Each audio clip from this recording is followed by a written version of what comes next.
It's Friday, the 27th of September, 2024. Welcome to the Fast 5 Business News by Fear and Greed, where we give you the top 5 business stories you need to know in just 5 minutes. I'm Michael Thompson, and good morning, Sean Aylmer. Good morning, Michael. Sean, 5 stories, 5 minutes. Let's go. Story number 1. Prime Minister Anthony Albanese was yesterday fighting hard to deflect the debate about changes to negative gearing or capital gains tax after it emerged that the government had requested modelling from Treasury. Mr. Albanese said he wasn't sure who'd made the request and he has no plans to make changes, though, as analysts pointed out, his words were similar to those used 12 months ago about Stage 3 tax cuts. Back then, he promised no changes to the tax cuts, but ultimately the government did alter how they worked. Negative gearing, as it pertains to housing, allows property investors to deduct losses from running their rental properties against their personal income. When they sell the property, they get a capital gains tax discount. Now, the story was in 9 newspapers on Wednesday. It's running really hard. Opposition leader Peter Dutton gave what he called an absolute guarantee not to change negative gearing. He said it doesn't pass the pub test. Greens housing spokesman Max Chandler-Mather repeated calls for the Labor government to negotiate it with his party over negative gearing. We're going to hear a lot about this one in the lead up to the election. While it might be good policy, it is political dynamite because 2.3 million Australians own an investment home and $48 billion in rental deductions are claimed every year.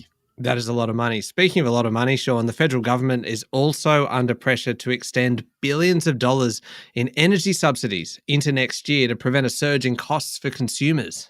Treasurer Jim Chalmers was happy about the headline inflation rate in the June quarter falling to 2.7%, but economists warned that unless the subsidies keep rolling, out-of-pocket electricity costs could rise sharply. One estimate was 47%. Could rise sharply next year. The drop in the headline rate of inflation reflected $300 federal government energy rebates and state grants in Queensland and Western Australia. Dr. Chalmers said there was nothing artificial about helping people with their power bills. True, but it definitely artificially cut inflation. And underlying inflation, the measure that the Reserve Bank likes, is still at 3.4%, above the Reserve Bank's 2 to 3% target range.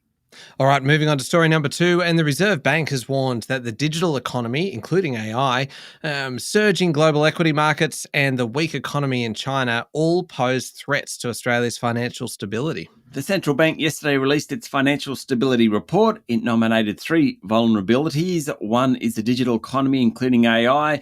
The digital economy has made things more complex and interconnected. It leads to speed and efficiency, but it also means there's more risk if something goes wrong. The Reserve Bank's also worried about what they call the low-risk premia in equity and credit markets and imbalance in China's financial sector. Overall, the share of borrowers experiencing severe financial stress here in Australia remains manageable. Growing number of people falling behind on mortgage payments, but it's still pretty small, according to the Reserve Bank. Story number 3, Star Entertainment Group has secured a $200 million financial rescue package, though the new management has plenty of work to do to make the business viable in the long term. Sure do. Corporate lenders have agreed to a new debt facility in 2 tranches of $100 million each. The first will be available subject to conditions from next month, and the interest rate on the loans is a very hefty 13.5%, well above commercial rates. Basically demonstrates how risky the lenders perceive Star to be.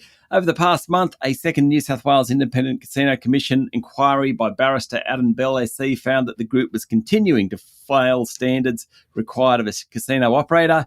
It failed to rule off its 2024 financial accounts, and now it's failed to do a deal with the Queensland government over tax relief, with the Miles government saying it won't continue negotiations with the Star. The hope was that $60 million in tax would be deferred. Story number 4, Mosaic Brands, the struggling women's retail group behind Katie's, Noni B, Rivers and more, is hoping to stave off financial collapse by asking global suppliers to accept terms where they'll be paid as little as 1/3 of what they're owed. Incredible story this. Mosaic Brands Chief Executive Erica Birchtold and the company's Chief Financial Officer David Clark have engaged in negotiations with suppliers from China, India and Bangladesh. They're owed tens of millions of dollars, with some suppliers asked to accept reduced payment terms, according to a story in the Sydney Morning Herald and The Age. In most cases, Mosaic Brands, which also operates Rockmans and Millers, has sold the garments received from the suppliers and banked the proceeds without paying for them. Mosaic Brands, which employs 4,000 staff and has about 700 stores, failed to lodge its financial accounts last month with the ASX. Its shares are currently suspended.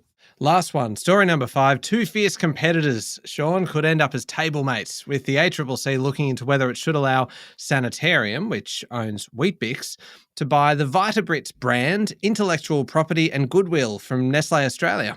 The competition watchdog is deciding whether a merger of the two would lead to higher prices or a hit to quality. Both are among the leading cereal brands across the country. Sanitarium produces and supplies Weet-Bix, and, Michael, in a shock to me, it actually also manufactures Vita Brits for Nestlé. There you go. Australian Health and Nutrition Association Limited, which trades as Sanitarium, is a registered not-for-profit organisation wholly owned by the Seventh-day Adventist Church. Its Weet-Bix brand, which started 98 years ago, is the leading wheat biscuit brand in Australia. That is quite the claim to fame. There we go, the top 5 business stories in 5 minutes. Thank you, Sean. Thank you, Michael.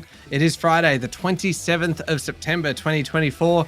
Remember to hit follow on the podcast. And if 5 minutes isn't enough, you can find our longer daily show called Fear and Greed wherever you listen to podcasts. I'm Michael Thompson, and that was the Fast 5 business news by Fear and Greed. Have a great day.